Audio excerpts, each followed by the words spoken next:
Hello everyone, welcome to the video lecture series of Mathematics 4. The subject code is KAS302/KAS402 and here we are in lecture number 6A of unit number 1.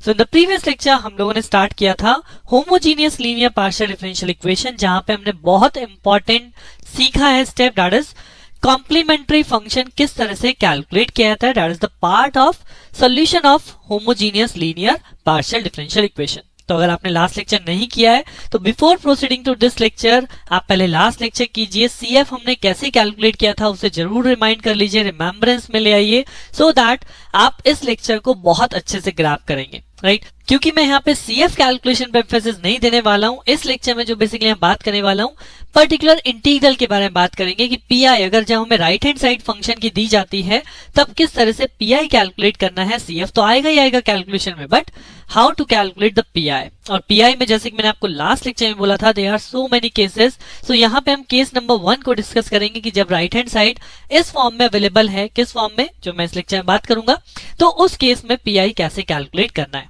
तो चलिए अपना lecture start करते हैं on solution of homogeneous linear partial differential equation when we calculate the PI also. So already CF calculation हम देख चुके हैं तो मैं डायरेक्टली इस लेक्चर में स्टार्ट कर रहा हूं. Rules to find out the particular integral when the case 1 when your function of x y जो कि हमारा राइट हैंड साइड पे फंक्शन है that is in the form of ax plus b y. Right अब जैसे कि आप यहाँ पे इक्वेशन क्वेश्चन में देख सकते हैं कि solve del cube u over del x cube minus del 3 del cube u over del x square del y plus 4 del cube u over del y cube is equal to e to the power x plus 2y. So first step वहीं की वहीं है कि आपको सबसे पहले इस equation को कैपिटल डी की फॉर्म में कन्वर्ट कर लीजिए, जिसके लिए हमने माना था कैपिटल डी क्या था हमारा, del over del x and D dash is equal to del over del y. So ये इक्वेशन में कन्वर्ट हो जाएगी. दिस इज डी क्यूब, यहाँ पे एक्स स्क्वायर है तो दिस इज डी स्क्वायर, एक वाई कोफिशिएंट है that is d dash and 3 is a constant plus 4 यहाँ पे वाई के 3 कोफिशिएंट है यानी d dash cube is equal to e to the power x plus 2y. So this is the given equation in capital D form. अब इसके बाद हम इसका CF कैलकुलेट करते हैं और CF के लिए हमने क्या पढ़ा था कि this left hand side will put equals to 0. तो जब मैं CF कैलकुलेट करूंगा सो CF कैलकुलेशन के लिए this term d cube minus 3d square d dash plus 4d dash cube is equal to 0. जहां से हम ऑक्सिलरी इक्वेशन बनाते हैं जहां पे हम d की जगह रखेंगे m, d की जगह रखेंगे m, d डैश की जगह 1, d डैश की जगह 1. So this is my auxiliary equation और जिसके रूट्स आप कैलकुलेटर से सॉल्व करेंगे then you will get -1 2 and 2 and based on this -1 2 and 2 our solution is f1y minus x plus f2y plus 2x plus x into f3y plus 2x because यहाँ पे 2 जो है वो आपका रिपीटेड है. Right so CF calculation done. अगर आपको यहाँ पे कोई भी डाउट है किस तरह से हमने कैलकुलेशन करी है तो जस्ट प्रीवियस लेक्चर पे जाइए, उस लेक्चर को स्टडी कीजिए वापस से, देन आपको CF कैलकुलेशन बिल्कुल क्लियर रहेगा. Right now the second part of this question, अब हमने CF तो कैलकुलेट कर लिया बट कंप्लीट सॉल्यूशन क्या था. कंप्लीट सॉल्यूशन यहाँ पे बनेगा u is equal to CF plus PI. And now because मेरा राइट हैंड साइड 0 नहीं है, now this is not 0, so हमारा यहाँ पे PI कैलकुलेट होगा. अब यहाँ पे PI के लिए केस है तो केस 1 मैंने क्या लिखा है यहाँ पे, when the right hand side is a form of x plus 2y यानी ax प्लस by की फॉर्म है. अब चाहे वो e टू द पावर में आ सकता है या आपको डायरेक्टली साइन की फॉर्म में आ सकता है साइन ax प्लस by, या आपको डायरेक्टली आ सकता है ax प्लस by, या ax प्लस by की कुछ पावर हम कर सकते हैं, या 1 अपॉन ax प्लस by कर सकते हैं. तो all the terms are related to this one form that is right hand side is a function of ax plus by. Right so जैसे कि यहाँ पे क्वेश्चन है e to the power x plus 2y, तो जब इस type से आपको फॉर्म गिवन है तो PI कैसे कैलकुलेट करना है, बहुत सिंपल वे है. PI कैलकुलेट करने के लिए हम यहाँ पे लिखेंगे PI is calculated by this equation जो हमने कन्वर्ट करी थी. क्या कन्वर्ट की थी, we have write down 3 cube minus 3d square into d dash plus 4d dash cube. Right we have converted this equation capital D और उसके बाद इनटू में मैं यहाँ पे लगा दूंगा x plus 2y. Right now अब मुझे देख के ही पता चल रहा है कि ये फॉर्म जो है वो ax प्लस by है, क्योंकि आगे जाके आपके मिक्सअप फॉर्म होने वाली है तो वहां पे हमें रिकॉग्नाइज अपने आप करना होगा कि कौन सी फॉर्म है. फिलहाल अभी मेरे पास पहली फॉर्म है, स्ट्रेट फॉरवर्ड दिख रहा है ax प्लस by टर्म है, तो हम यहाँ पे लेट करते हैं let a function that is t, क्योंकि यहाँ पे u गिवन है इन साइड योर फंक्शन, तो I am letting t is equal to ax plus by. Right t is equal to ax plus by, this is a standard one. तो यहाँ के according t is equal to क्या हो जाएगा, x plus 2y. तो what is a basically, a here it is a and b is equal to basically 2, तो ये हमेशा ध्यान रखिएगा जो x के साथ कोफिशिएंट है दैट इज a और जो y के साथ कोफिशिएंट है that is b, right. So a and b आ गया. तो नेक्स्ट लाइन में जो बेसिकली मैं यहाँ पे लिखूंगा क्या, मैं इसे लिखूंगा इस कैपिटल D को हम रिप्लेस करेंगे इस स्मॉल a वैल्यू से, राइट. एंड d डैश को रिप्लेस करते हैं हम इस b वैल्यू से. सो सिंपल, यहाँ पे आप लेटिंग पोर्शन ये दिखाएं या ना दिखाएं इससे मैटर नहीं करता, बट नेक्स्ट लाइन आपको यहीं से याद हो जाएगी कि बेसिकली मुझे नेक्स्ट लाइन में क्या करना है. x का जो कोफिशिएंट है that is replace bye d cube, यानी कैपिटल D की जगह मैं इस कैपिटल x का कोफिशिएंट यानी कि 1 प्लेस कर रहा हूं, तो ये हो गया 1 क्यूब, फिर ये हो गया 3 into 1 square, then d dash क्या होगा, जो y कोफिशिएंट है that is 2, this is the value of d dash, तो ये हो गया आपका 2 प्लस 4 इंटू 2 क्यूब, राइट. तो बहुत सिंपल सा स्टेप कि x का जो कंपोनेंट है वो d की जगह आ गया और जो y का कंपोनेंट है वो d डैश की जगह आ गया. नाउ डॉट के बाद अब ये जो फैक्टर था ये हमने माना था t, तो हम इसे लिखेंगे e to the power t, या आप इसे t की जगह u भी मान सकते हैं, तो you can write it e to the power u.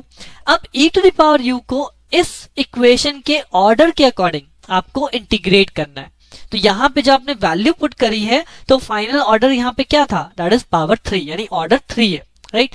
सो इस ऑर्डर 3 का मतलब हो गया this is del cube by del x cube ना, तो ऑर्डर 3 है, तो ऑर्डर 3 का मतलब है कि मैं इसे 3 टाइम इंटीग्रेट करूंगा, integrate with respect to u, because मैंने यहाँ पे u लेट कर लिया, तो e to the power u du 3 time integration.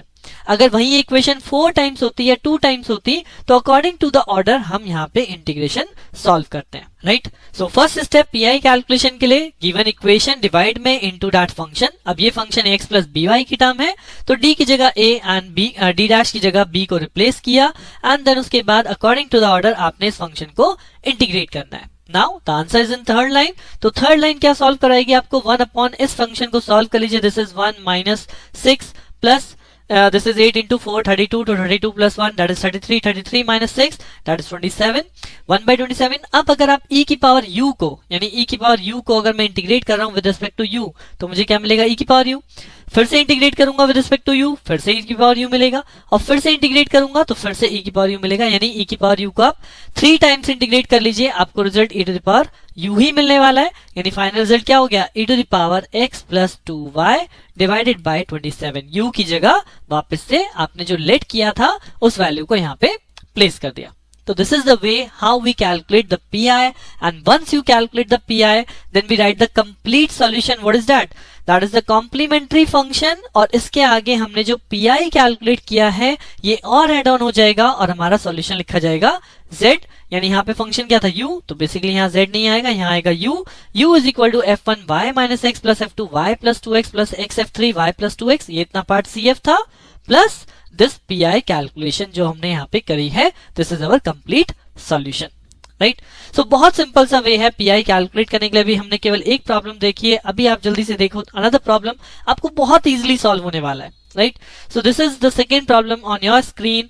Same way आप 1 मिनट के लिए यहाँ पे इस वीडियो को पॉज कर सकते हैं and first of all find the CF value, because CF जैसे कि मैंने बोला था हर क्वेश्चन में कैलकुलेट होगा ही होगा. And this is homogeneous. Clearly मुझे पता चल रहा है every partial derivative have a same order, right. Order 2 है तो यहाँ पे होमोजीनियस है, तो CF with PI solution calculate होगा. एंड CF के लिए सबसे पहले इस इक्वेशन को कन्वर्ट करते हैं, तो ये हो जाएगा d square plus 3d dash plus 2d dash square bracket z is equal to x plus y. और CF कैलकुलेट करने के लिए क्या करते हैं, इस लेफ्ट हैंड साइड को हम क्या मान लेते हैं, इक्वल टू 0, मतलब राइट हैंड साइड हमारा 0 हो जाता है. फिर आप ऑक्सिलरी इक्वेशन बनाएंगे m square plus 3m plus 2 is equal to 0, और इसके दो फैक्टर -1 -2 जिनके बेस पे आपने यहाँ पे CF लिखना है. तो आई होप कि आपने वीडियो को पॉज किया होगा और यहाँ पे CF खुद से कैलकुलेट किया हो. नहीं किया हो कोई बात नहीं, आपको समझ में आ चुका होगा, इतना मैं मान के चलता हूँ कि अगर आपने प्रीवियस लेक्चर और अभी तक आप कंटिन्यू बने हुए हैं तो आप CF बहुत इजीली कैलकुलेट करेंगे. बट यहाँ पे CF कैलकुलेट करने वाले 99% होते हैं, बट PI कैलकुलेट करने वाले बहुत कम हो जाते हैं. अगर मैं बात करूँ तो लेस देन 40% या माइट पॉसिबल 30% स्टूडेंट्स ऐसे होते हैं जो PI सॉल्व करते हैं. क्यों?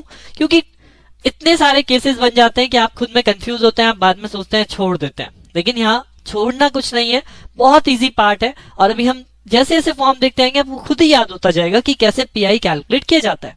राइट। सो अभी हम यहाँ पे केस डिस्कस कर रहे हैं when the right hand side is x plus y case. तो यानी ये भी क्या है, राइट हैंड साइड आपकी बार क्या है, x प्लस वाई। तो पी कैसे लिखूंगा, जी हाँ पी लिखूंगा, P is equal to x plus y, जो कि मल्टीप्लाई में आएगा, बट इसके पहले 1 upon my equation is d square plus 3d dash dd dash plus 2d dash square. Right, now this is the function of term ax plus by। Right, तो फिर से मैं वही चीज करूंगा, let u is equal to ax plus by, यानी कि simply x plus y। So a coefficient किसकी वैल्यू हुई, a1, यानी और b कितना हुआ, b भी 1 हुआ। तो यानी नेक्स्ट लाइन में हमने क्या लिखा था, d इज replace by this a coefficient, यानी कि 1 square plus 3 into 1 into 1 plus 2 into 1 square into x plus y को क्या माना है, दैट इज u। और अब u को कितनी बार इंटीग्रेट करेंगे, u को इंटीग्रेट करेंगे 2 times, because now the order is d square, यानी कि ऑर्डर 2 है। So u integrate with respect to du and du।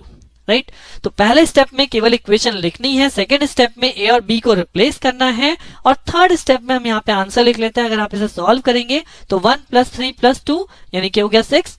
और u को जब आप इंटीग्रेट करेंगे विद रिस्पेक्ट टू u, तो पहला इंटीग्रेशन क्या देगा, पहला इंटीग्रेशन देगा u स्क्वायर बाई 2, और u स्क्वायर बाई 2 को फर्दर में इंटीग्रेट करूंगा तो 1 by 2 is a constant term, आपको u स्क्वायर को इंटीग्रेट करना है, तो u स्क्वायर का इंटीग्रेशन क्या हो जाएगा, u क्यूब बाय 3। तो 1 by 2 into u cube by 3 ultimately becomes u cube by 6। Right, so finally what is our P 1 by 36 and what is the value of u, जो हमने let की थी x plus y cube. सो P calculate हो चुका, CF हमने पहले calculate किया, सो दोनों को ऐड कर दीजिए। सो CF में अगर यहाँ पे हम ऐड करके लिख देंगे 1 by 36 x plus Y whole cube, so this become my not CF, this become z is equal to complete solution. Right, so this is the way how we'll calculate the complete solution of a homogeneous linear partial differential equation.